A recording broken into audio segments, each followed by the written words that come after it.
Hi, hello. First day working on the Kawasaki today. Just really trying to figure out what I need to do and what I didn't need to do. Well, I think I need to do everything. Alex had already said it was seized, and it certainly is seized, but the plug's out and it won't turn over, which we thought was the case anyway. Yeah, so it'll probably just be, well, I'm hoping it's just the rings stuck in the barrels. So this morning I've just been looking at all the other parts and deciding what to do with regards to what needs powder coated, what can clean up. And actually I've been pretty lucky, a lot of the bits can clean up. They're not perfect, but they'll be fine for the purposes of this. In general, considering it's been sitting since 1988, to me it's remarkably good. The engine's going to have to come out, the whole frame is going to have to be stripped, the front end off obviously. The frame will go away to powder coaters just after Christmas.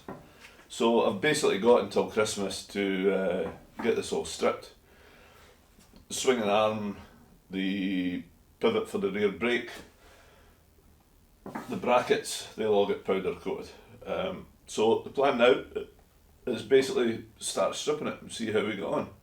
Fiona's going to be helping me. We're going to have to strip the motor, take the top end off, lift the cam covers, the cams, disentangle the cam chain, cylinder head off, and then see how we can get the barrels off without damaging too much. I'm hopeful that the pistons will be okay, and it's just the rings that are stuck in the bore.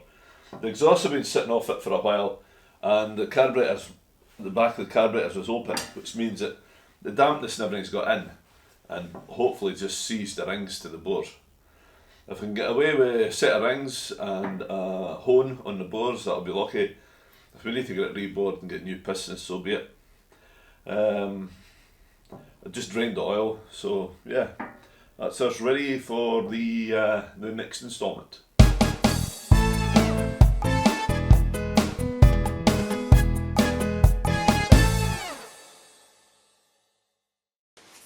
Alright, so welcome back. This is day 2.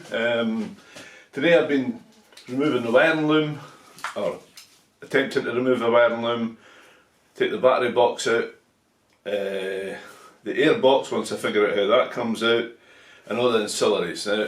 Now, I figured it'd be a bit boring you just watching me wander around this bike ripping bits apart, so just to get an update on what's going on really. After I've done that, I'm hoping to get the cylinder head off in situ. The good news is after a load of application of BDX Bulldog, which it turns out to be an amazing product, and I didn't get paid for saying that. The bike has unseized. It was seized solid last night, even with a rattle gun on the sprocket here. When I was taking the sprocket nut off, the engine was not budging a bit. It wasn't budging a bit, as you saw earlier when I was turning the back wheel. However, this morning I just gave it a try gently, and it is moving, so that's good. So I'll not do any more about that until we take the head off and the barrels off, but at least it should make it easier to get the barrels off, and we'll see if there's any lasting damage. So that's kind of the update for today. I might do another stop time type of thing. Happening, Fiona? We are now removing the cylinder head. We've just removed the valves, the cam, and the chain is hanging loose here.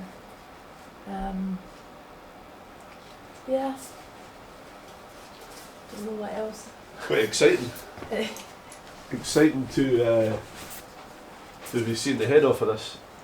Let's see if we're going to get away with just a clean up or what the story is. Yeah, well, definitely a clean up.